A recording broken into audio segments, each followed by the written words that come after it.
Auzubillahiminash-shaytanir-rajeem. Bismillahir-rahmanir-rahim. Assalamu alaikum and a very warm welcome to World This Morning. I am your host Hajra Sati and it's a fine Tuesday morning in Islamabad, and by fine I means that sun is scorching to its maximum in Islamabad, and this is something that I think we should be attuning to it because of the climatic changes, but somehow the other we are so finely attuned to the moderate weather of Islamabad, but it always feels very scorching, especially nowadays with the advent of the heat wave. But as we are talking, with Eid is just around the corner, and I hope everyone is busy in their Eid shopping or shopping their sacrificial animals. We will further develop this conversation in the days to come, but I think we have a very important topic to discuss nowadays, because this is a topic that has its relevance never ends, and this is something that is not just for particularly the Pakistan but for the entire world, because if you are educating a good bunch of people, you are educating the entire nations, and this is something that we need to talk upon. And we have had these conversations before about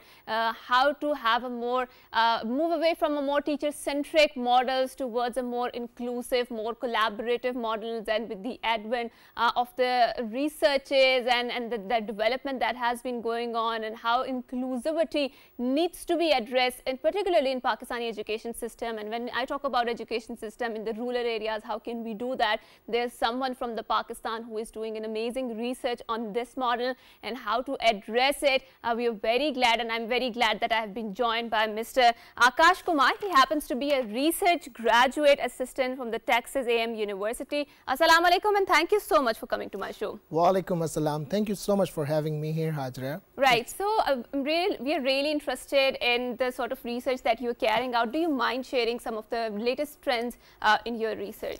Yes, because I also remained a teacher in Pakistan. So I started my career as a primary school teacher, and then I taught the middle school level. I also taught the high school kids, and then at the university level. So that was the experience of 7 years. Right. And in all my experience, I observed the assessment in Pakistan is basically the excluding assessment system, where the purpose is to exclude students from the system.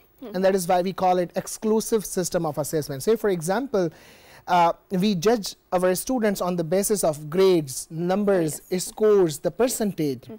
GPA. Do you think like the human qualities can be quantified? No. I think no, right? So, and we try to quantify the human qualities, and our system is like, when I was a student in Sindh, and still the system is same, and the system is a student has to get 33 out of 100 to pass the exam. Yes. And if someone gets 32.9, he is considered fail, right?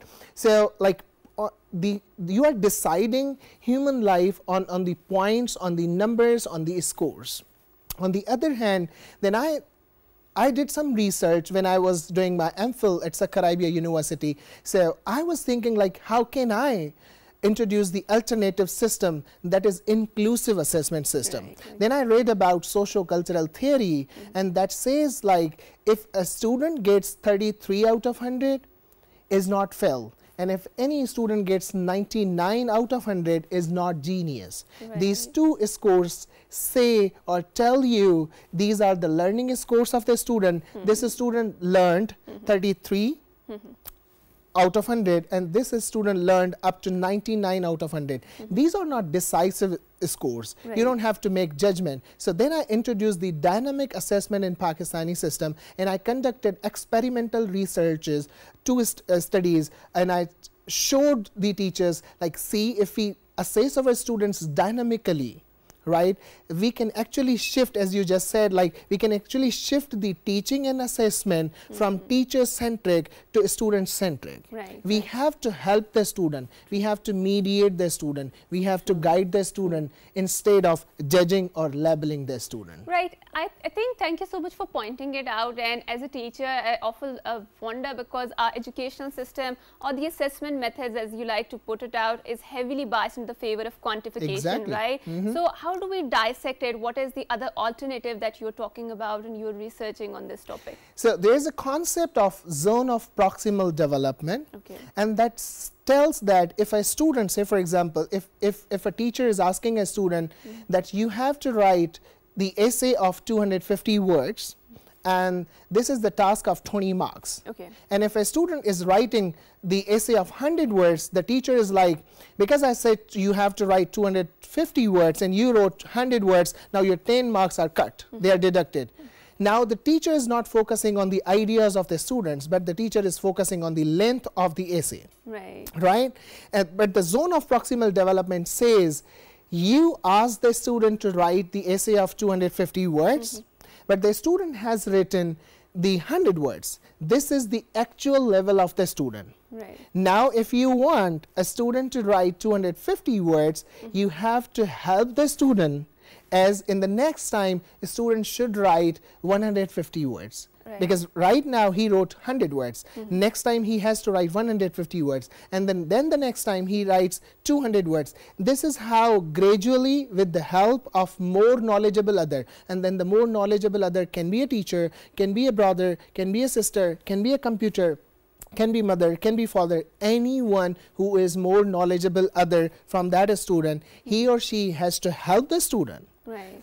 To increase its level, and that is once you are increasing the level gradually, that is called you are increasing the zone of proximal development of that. Okay. So instead of just giving marks, just giving grades, the help part is really missing from our assessment system. But how can we incorporate that help? I mean, considering the fact that you come from the area where we've seen the development, where we've seen the educational standards, and I'm talking about the peripheries of the country, Yes. right? I mean, there's still conversation that there are 22 million children out of the school, right? And in the rural areas, the education system is heavily biased in the favor of very teacher-centric learning methods, where teacher is the sole figurative authority, and whatever she is saying or he is saying, you know, you have to take it as it is, right? And if you question it, so that questioning is considering, you know, that you are dissecting the honors of the, you know, the notion of honor, or you're questioning the authority, which is not considered good in a, I mean, moral value system, right? So, you know, where does that help comes in, and how can we adopt it, you know, gradually so that it diffuse down to the rural areas? That is a very amazing question.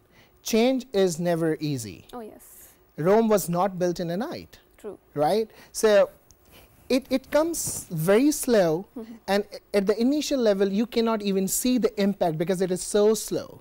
But I've seen a lot of teachers doing that, and one day we will see that change. But coming back, you were very much right, and I've discussed in my research, in the rural areas of Pakistan, a good student is the one who never speaks. Oh, yes. So teacher says you are a wonderful student because you obey, because you listen, because you say yes, basically. You say yes. You're a people pleaser. Exactly. So if someone asks the questions, he's not considered good. Right? So we are actually deviant, right? Exactly. We are discouraging these students asking questions.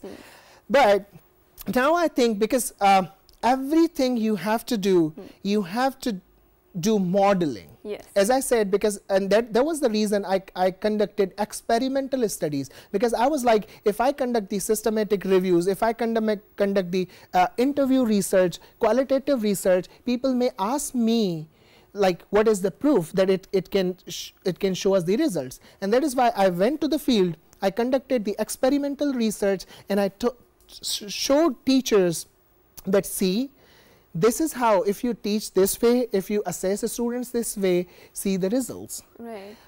Take the example of CSS. Right. We have the passing ratio of CSS, that is the 2% in Pakistan. And from that 2% of that means 98% of people cannot qualify the written test of CSS.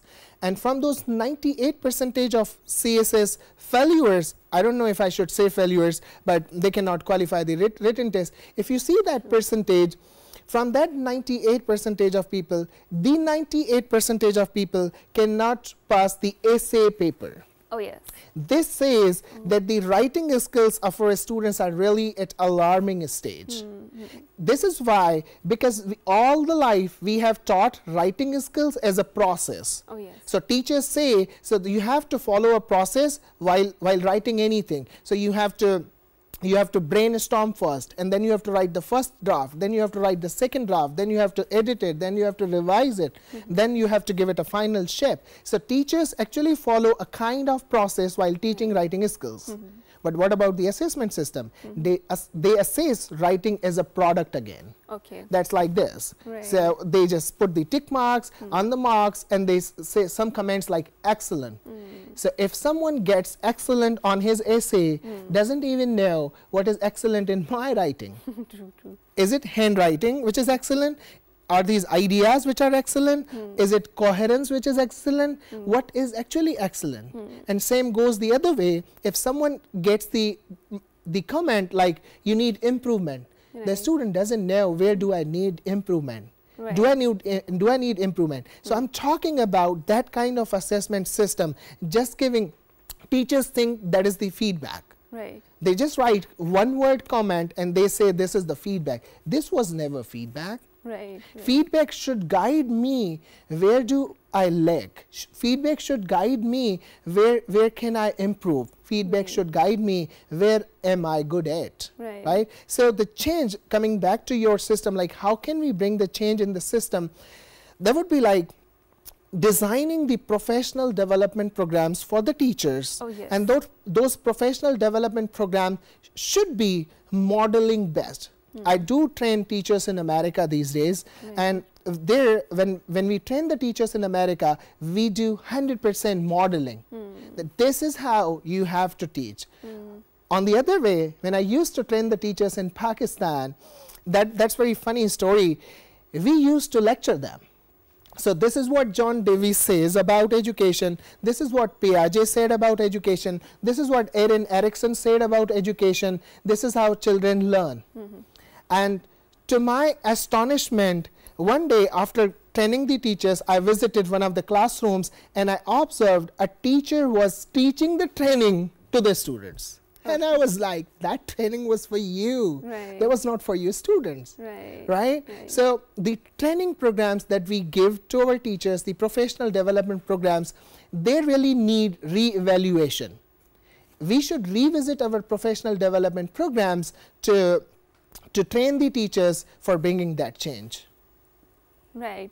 Thank you so much for saying that. And when we talk about, because you very elaboratively talk about that, how much investment goes when you want to reform the education system, first on the teachers, right? Because I think it's easier to reform the minds of the younger kids because they are easily redefinable as compared to the elders. They because are. They are at the stage where they say, you know, that I mean, they have already developed beliefs. But now let's talk about a very interesting development that has taken, I think that has shaken the world of internet, which is the AI, right? And when we talk about AI, ChatGPT, and as a teacher, I was very perplexed by, and honestly not in a positive way, by this development, because whenever I give a task or assignments to my students and I see that they just copied from the ChatGPT, they are not utilizing their own mental faculties for that matter. And I think if you do not use it, after some time they are rusticated, right? So this is the fear of ChatGPT as a teacher for me, but I think you have a different perspective to share. So why don't you go ahead and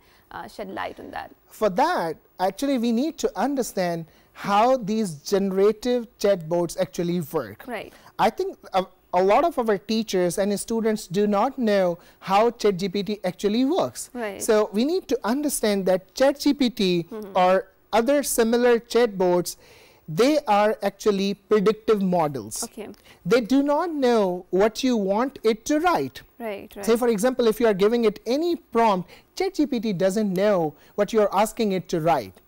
But ChatGPT is a predictive model, so it predicts the next best fit word that should come after the previous word. Okay. And that is why when a lot of people, like a lot of students, do not proofread, ChatGPT gives you incorrect answers, ChatGPT gives you irrelevant answers, ChatGPT gives you incoherent text. And this is why, because ChatGPT doesn't know what you are asking it to write. So we need to understand that ChatGPT or other generative models, they are the predictive models and they predict the next best fit word in the sequence. Right. Coming back, my argument is that use ChatGPT as an assistant. Okay. There's a very wonderful research, and the researcher also has a YouTube talk, and he talks about artificial intelligence actually increases the human intelligence. That's interesting. So he says AI increases the HI, Okay. provided that you are using it as an assistant. Right. It cannot replace human, but it helps human. So ChatGPT is a tool. My recent research paper talks about ChatGPT is for writing what calculator is for mathematics. Right. So imagine you are using calculator. Now you are not replacing mathematicians, but you are using calculator as an assistant to the mathematicians, right? Similarly, use ChatGPT, use other chatbots as an assistant. In my research paper, I talk about the limitations of ChatGPT, because when you advocate for something, you should recognize the limitations, and nothing is free from limitations, right? So does ChatGPT. So the ChatGPT is not writer. Right. But I mean, yes, you are right in that sense. And if you see the evolution of writing, of the human knowledge, you will see that in the earliest days of the human evolution, we see that people preferred memorization over writing, right? Plato never wrote anything, right? It was later when the printing press was invented, all those things were written. And in the Islamic tradition, then you also find that they preferred memorization over, I mean, writing down the ahadith or a lot of the ilm that came in, right? And yes, there are certain limitations to every method, because we are humans and we are full of error. But when you talk about, you know, how ChatGPT should be assisting us, right? So how can we learn to live with this new phenomena without making sure that our reading and writing skills are not rusticated, right? Because it's very easy, and I think with the advent of technology, we humans have become very lazier, right? It's very easier for us to, you know, just copy paste it and, you know, then present it, right? So how do we make it, do not allow it to dominate us, right? Rather make it an assistant. How do we do that? So let me give you the concrete example of it. You have remained a teacher and you are still teaching. You might have experience, even as a teacher, because teaching and writing is a different thing, right? So even when we write as teachers, as researchers, we might have experienced the writing block. Sometimes if we have to write something, we do not know where to start. Right? And same goes for the students. Students sometimes do not know where should I start. Even a student has a lot of ideas, like on this topic I will write this, I will write that, I will write that, but where should I start? Right? That is called the writer's block. The writer is actually blocked. Where should I start? Coming to the middle. Sometimes you have to write, but you have written like 3 to 4 ideas on that topic, and now you are blocked again. In the middle you are blocked, and that is again called the middle writer's block. ChatGPT can assist you here. ChatGPT can help you overcome writer's block. It can give you the starting point, and then you have the starting point. Oh, I didn't think that way. Thank you, ChatGPT. Now you have the writing. That is how ChatGPT is assisting you. It's not writing for you. It's assisting you to overcome the writer's block. That is the one thing. The other thing is, we have learned English as a second language. Right? So whenever we write, we want someone else, we want our teachers to proofread for us. We want our friends to proofread for us. ChatGPT can help you here. It is 24/7 available digital proofreader for you. ChatGPT can suggest you, so this is the grammatical error here, this is the comma error here. So here comes the role of the ChatGPT. ChatGPT is not writing for you. Help it to assist you to overcome the writer's block. Help it to assist you to overcome your grammatical errors, to punctuational errors. So, and that is why I advocate for ChatGPT. Use it as an assistant. It's not writer, right? So, and there are so many things, like even for the writers. So say for example, writing is a productive skill. You have to read to write something, right? And because reading is the receptive skill, you have to receive something to produce something. And there's a theory that is called shared knowledge theory. And that says the writing and reading, they work on the same cognitive model. They share the same thing, right? So you want someone to read it for you. And you have to read before writing. So say for example, if you have to write on the democracy of Pakistan, you have to read something on the history of democracy in Pakistan. ChatGPT can become your assistant. It can provide you the text Yes. to read. Right. After reading it, you have to write. After writing it, provide it back to ChatGPT and ask it to proofreading. Yes. You can see how the ChatGPT and the human is sharing the knowledge. Right. And I hope and wish that we do not allow the lethargy to take better of us, right?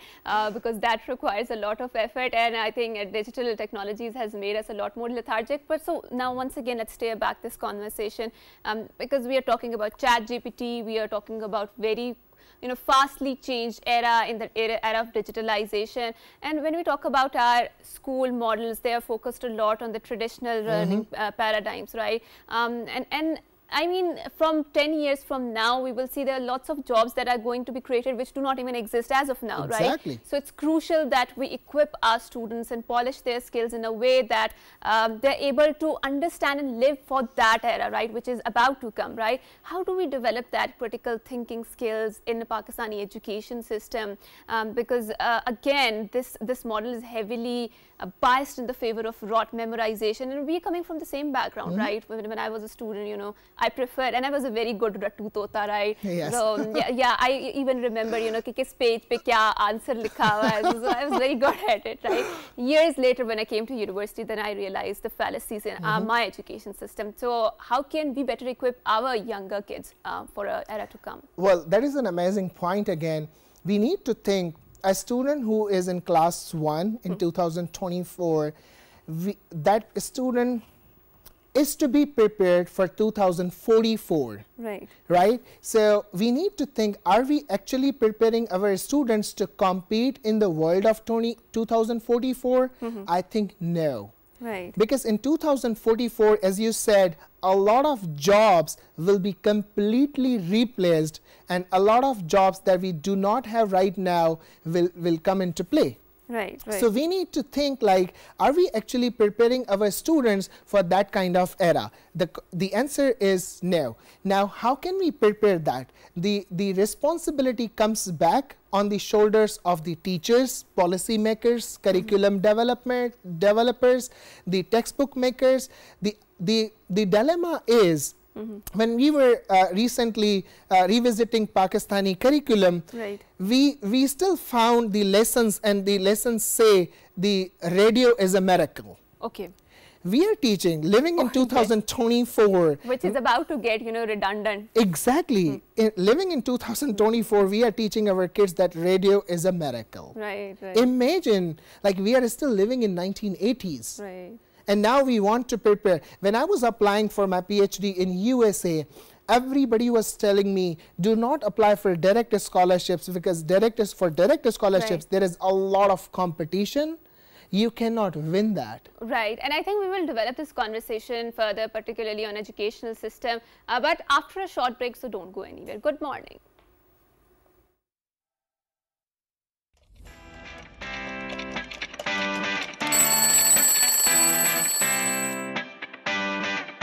Welcome back, and before going on in the break, we were talking about and dissecting some of the fallacies in our educational system, and we want to further build our conversation on the educational reforms, what further needs to be done. And there's a particular stereotype about the South Asian community that they're maths wizard, right? They're very good at mathematics. So whether it's good or not, and how can we further enhance the educational skills, the critical thinking skills of our students? So I'm very glad that I've been joined by someone who happens to be the MD of the Sundar STEM school in Lahore. She happens to be Dr. Tahmeena Aslam Ranja. Assalamu alaikum, Dr. Saiba. Can you hear me? Ji, walaikum assalam. Yes, I can hear you. Thank you very much for inviting me.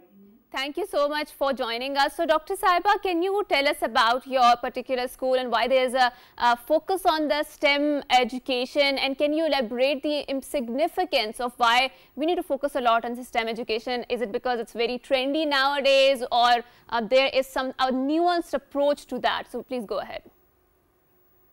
First of all, I want to introduce my institution, Sundar STEM. It is a fully residential boarding school for boys, and it is focused on mathematics and computer science from class 9th to A-level. Students are selected through intensive testing in mathematics and IQ. School is located in Lahore on Multan Road, and campus is spread over an area of 8 acres. Basically, STEM education was started in United States of America and India in 1980s. If we look at South Asia, India developed its program that by 2020 we will be ruling over the world in IT industry. Now, if you pick up global 10 IT companies, in 9 Indian CEOs are sitting. Either it is Microsoft, Google, Twitter, whatever it is. Pakistanis were missing. Then, if you look at our neighboring state, Iran, Iran is ruling over the almost Asian region, and Iranian are at number 8 in the world in STEM education. Although they are facing many sanctions, but they are earning dollars while sitting in Iran, only because of promoting their STEM education. We, the nuclear state, 6th largest state in the world, where we were missing from the global stage till 2020. So we started this particular school, Sundar STEM School, with a focus to highlight STEM education in Pakistan and to give Pakistan computer scientists and mathematicians in next 10 to 15 years. So we started our first batch in 2021. We picked up students from across Pakistan, from Lora Rai to Shangla, Quetta, Waziristan, Balochistan, Gwadar to Sargodha to Okada, every region of Pakistan, including Azad Kashmir. We conducted tests through NTS, and 18 test centers were established across Pakistan, and we picked up top 1% talent of the country in mathematics. We brought them in Lahore, and we are investing 1,25,000 rupees per student on monthly basis. We have established world-class institution for them in Lahore, physics lab, computer science lab, and now our students are Dr. participating. Tehmeena, because of the paucity of the time, I would like you to steer back to the conversation about the stem cell education, and I would like to pose you a question that how STEM education, pardon me, is different from more traditional education system, or what different is your institution offering? My institution is offering different programs, that is IMO and IOI. IMO International Mathematics Olympiad and IOI International Informatics Olympiad Computer Science. Right. These were missing from other traditional education from Pakistan. If students excel in these two programs, IMO and IOI, they don't need traditional education degrees, and they get admission in top universities of the world, and they can earn their job in Microsoft and other companies. Now at this time, our students have represented Pakistan in Japan, and first time Pakistan's team is going to United Kingdom next month, and it is first time that Pakistani students are participating, and all the 4 students are our students from the STEM school. Right. But Dr. Tehmeena, if you analyze, and thank you so much for pointing it out, that these big companies, these unicorn companies like Google, they are hiring people based on their skill set, right? They're not focusing on the degrees. So if you see in the past recruitment methods, you will find that they are cherry picking or selecting the employees or the students who are very brilliant, right? So nowadays it's not, so for example, in Pakistan, there is a race to go and graduate, and our universities are churning so many graduates and so many students, but they are not accommodated in the job market out there, right? So when we talk about multinational companies, when we talk about these big giants, they have a different assessment criteria. So how are you preparing your kids so they can be better equipped with the critical thinking skills that are required for the job nowadays and for the days to come, because we will find a lot of new jobs created, right? So please go ahead. Yeah. Since I have been dealing with this STEM education since last 4 years, I have seen a trend at international level that student skills are preferred than traditional education. Like our students are at A-level stage, and most of the students, they have already secured admission in various international universities, and they have secured their internship program in top Pakistani IT firms. Those are working in Islamabad and in Lahore. Our O-level students are even getting jobs offered at this stage. So this is only because of skill enhancement. What is the need of Pakistan at this level is that we should enhance the skill in our students than typical 16 to 20 years education system.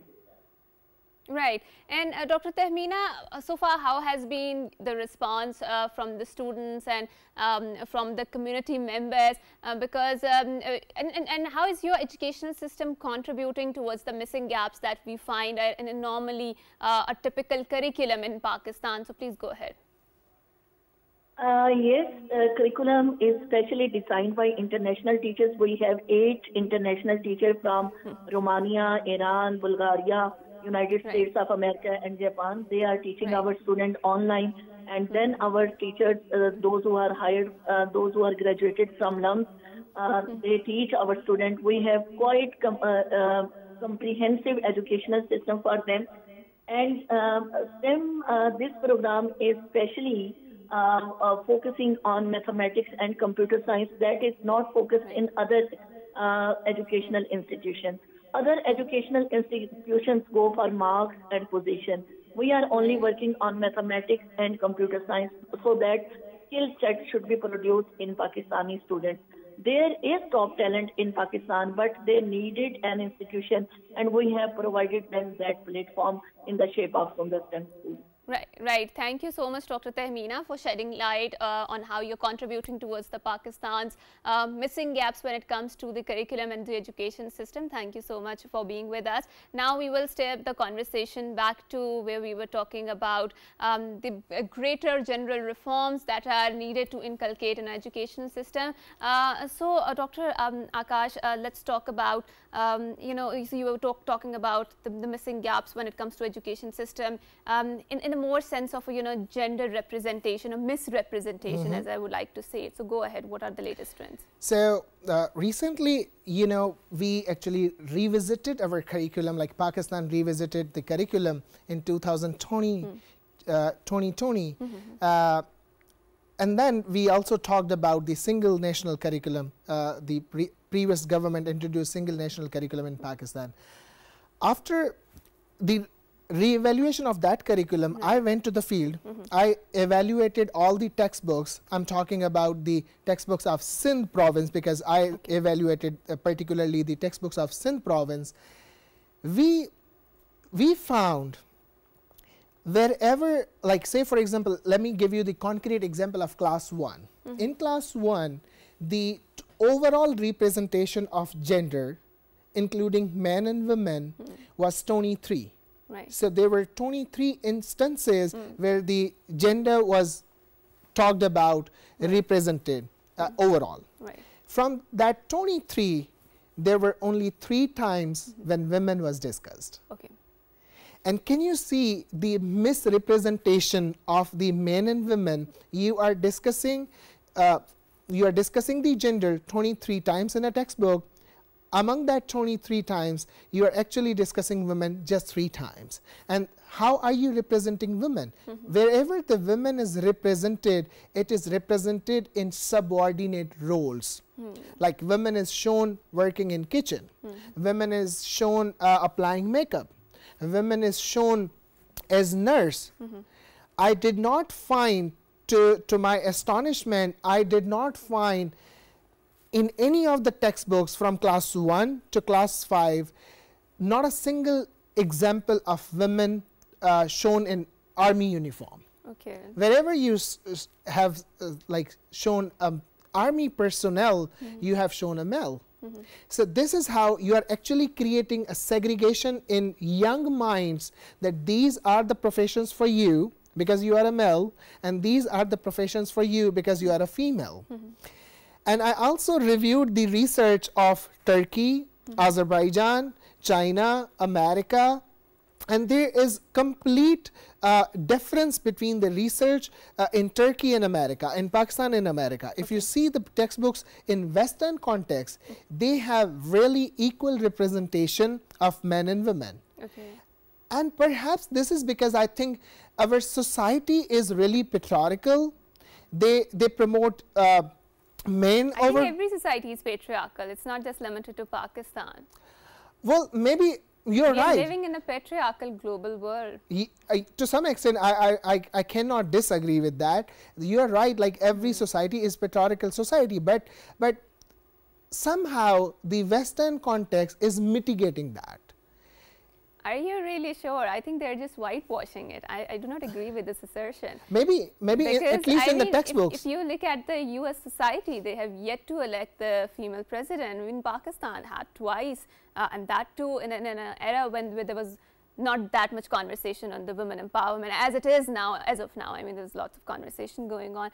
But now let's move forward to a very interesting point that you raise, and I think we've also elaborated on the critical thinking skills and how much they're important. So, and you talked about the gender misrepresentation in our books. So apart from that, what are some of the other missing gaps that you find in education system, and how to reform them further that in a way that is more achievable and feasible, because obviously behavioral change requires a lot of effort, a lot of time, and changing the mindsets of the society is not an easy task to attain, right? So one of the biggest gaps that I found with my research was mismatch between teaching practices and assessment practices. You are teaching, say for example, even in private schools in Pakistan, they are promoting STEM education. They are fostering students to focus on mathematical skills more, science more, project-based learning, experimental learning, experiential learning. They are promoting it. They are advocating for it. But what about the assessment system? A lot of people in Pakistan advocating for skill-based learning. But is your assessment assessing the skills of the students, or your assessment system is assessing the rote memorization of the student? If your assessment is assessing the rote memorization of the student, a student will never focus on their skills, because ultimately they have to pass the exam. Ultimately, they have to get the good grades. Even parents want their kids to get the good grades. Right. So there's a complete mismatch between teaching practices and assessment practices. That is the biggest gap that I found from my data. How can we tackle this? Right. Coming back, you have to revisit your assessment practice. You have to come out of that 80s and 70s assessment practices, just like rote memorization. You cannot judge a fish by climbing a tree, right? True. Everybody knows about that. That's true. Right? So every kid brings different context, different skills, different mindset, different learning behavior, different skills to the classroom. You have to assess the students skill wise, and that is why I advocate for dynamic assessment, because dynamic assessment says help your child, mediate your child, guide your child as per his or her learning style, learning behavior, learning skills, learning attitude and interest. Right, and thank you so much for pointing it out and wonderfully saying that the dynamic, what do you call it, the assessment method is the best method. Why? Because when we talk about the inclusivity, when we talk about the inclusive model, so we have seen the kids who have different learning needs, kids who are suffering from some sort of neurodegenerative disorders like autism, like dyslexia and all of these things, right? So when we quantify our assessment methods, so we are depriving those kids from attaining the glory or from fully meeting their potential, which they are so much potentialized, but in a different way. They are differently able in that sense, and that is why we need to rethink our approach towards our education system. And at the end, no one can deny the importance of a good education system, because investment in good education system means that you are raising a good and a healthier society. So thank you so much, Kumar Sir, for coming here, for having this wonderful cross-pollination of the ideas regarding education system, the missing gaps, and how can we fill that. And until next time, it's a goodbye, Allah Hafiz, and good morning. Thank you. Thank you.